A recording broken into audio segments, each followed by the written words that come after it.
ধর্মনগর কলেজে অশালীন ঘটনার জেরে উত্তপ্ত পরিস্থিতি। অভিযুক্তদের গ্রেফতারের দাবিতে এবিভিপির বিক্ষোভ ও অবরোধ। পুলিশকে দেওয়া হলো 12 ঘন্টার সময়সীমা। ত্রিপুরার উত্তর জেলার ধর্মনগর শহর ফের উত্তপ্ত। ধর্মনগর সরকারি মহাবিদ্যালয়ে ঘটে যাওয়া একটি অপ্রীতিকর ঘটনাকে কেন্দ্র করে বুধবার রাস্তায় নেমে এলো অখিল ভারতীয় বিদ্যার্থী পরিষদ এবিভিপি। অভিযুক্তদের অবিলম্বে গ্রেফতারের দাবিতে টানা প্রায় 7 ঘন্টা রাস্তা অবরোধ করে সংগঠনের সদস্যরা। ঘটনার সূত্রপাত হয় গত মঙ্গলবার দুপুরে। অভিযোগ, কলেজের 6 সেমিস্টারের ছাত্র প্রিয়তোষ চৌধুরী ও এক ছাত্রীকে শ্রেণী কক্ষে আপত্তিকর অবস্থায় দেখতে পান তাদেরই কয়েকজন সহপাঠী। ঘটনাটি জানাজানি হতেই শিক্ষাঙ্গনে ব্যাপক উত্তেজনা সৃষ্টি হয়। এবিভিপির দাবি, অভিযুক্ত ছাত্র ও ছাত্রী বিষয়টি ধামাচাপা দেওয়ার বদলে সহপাঠীদের উদ্দেশ্যে অশ্লীল ভাষায় গালিগালাজ করে এবং পরে শারীরিক নিগ্রহে লিপ্ত হয়। এই ঘটনায় এবিভিপির 2 ছাত্রী সদস্য সাগরিকা দে ও রাখি শুক্লবৈদ্য আহত হন। অভিযোগ এখানেই থেমে যায়নি। এবিভিপির তরফে জানানো হয়েছে, অভিযুক্ত ছাত্র বহিরাগত কয়েকজন যুবককে কলেজ চত্বরে ডেকে বিক্ষুব্ধ ছাত্রছাত্রীদের হুমকি দেয়। এর প্রেক্ষিতে সংগঠনের ধর্মনগর ইউনিটের সভানেত্রী অনামিকা দাস ধর্মনগর মহিলা থানায় অভিযুক্ত ছাত্র ছাত্রী এবং 3 বহিরাগত যুবকের নামে লিখিত অভিযোগ দায়ের করেন।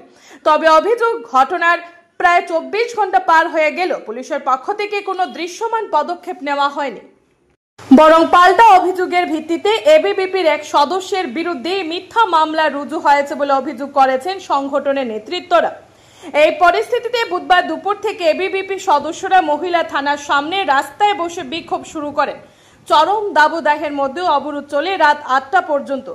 প্রতিবাদ চলাকালীন 2 এবিভিপি শিক্ষার্থী অসুস্থ হয়ে পড়লে দমকল কর্মীদের সহায়তায় তাদের ধর্মনগর জেলা হাসপাতালে নিয়ে যাওয়া হয়। এদিকে সংগঠনের পক্ষ থেকে অভিযোগ উঠেছে, ধর্মনগর থানার ইন্সপেক্টর সুলেমান রিয়াং আন্দোলনকারী ছাত্রছাত্রীদের উল্টে গ্রেফতারের হুমকি দিচ্ছেন। এই প্রসঙ্গে এবিভিপি নেতৃত্ব জানান, বৃহস্পতিবার সকাল 8টার মধ্যে অভিযুক্তদের গ্রেফতার না করা হলে তারা জেলা জুড়ে বৃহত্তর আন্দোলনের পথে হাঁটবে, যার পরিণতি জেলাবাসী আগে কখনো দেখেনি বলেও হুঁশিয়ারি দেন। অবশেষে রাত 8টা নাগাদ অতিরিক্ত পুলিশ সুপার কমল দেববর্মা, মহকুমা পুলিশ আধিকারিক জিনিয়াস দেববর্মা ও ধর্মনগর মহকুমা পুলিশ আধিকারিক বি জরিন পুইপাকে সাথে নিয়ে ঘটনাস্থলে এসে আশ্বাস দিলে আপাতত 12 ঘন্টার মধ্যে অবরোধ প্রত্যাহার করে নেয় এবিভিপি। এখন নজর ধর্মনগর পুলিশের উপর। পাশাপাশি দেখার বিষয়, অভিযুক্তদের বিরুদ্ধে যথাযথ পদক্ষেপ তারা গ্রহণ করে কিনা। Bureau report, RE Dharmanagar.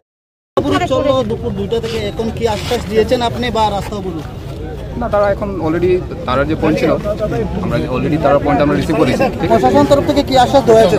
আমি কেস অলরেডি রেজিস্টার্ড, আমরা দেখছি এখন অ্যাজ করলেও যে আমরা এটার মধ্যে যে আছে আমরা দেখবো।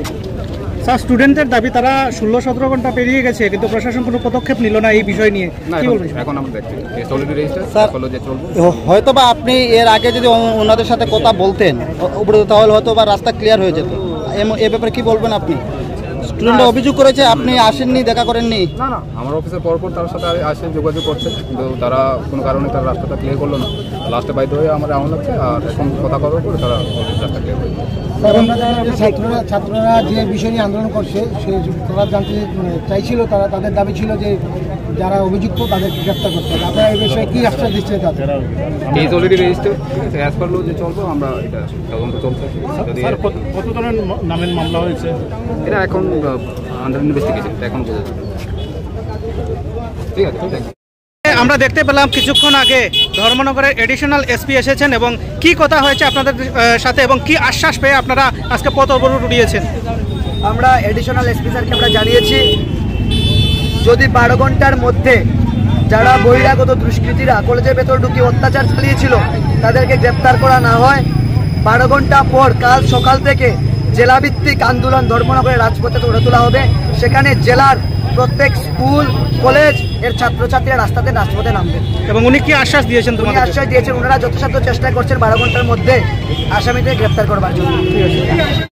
গ্রেপ্তার করতে প্রশাসন ব্যর্থ হন তাহলে আমরা কাল, আজকে থেকে 12 ঘন্টা পর এখন থেকে কাল আমরা জেলাভিত্তিক আন্দোলন ধর্মনগরের রাজপথে গড়ে তোলা হবে।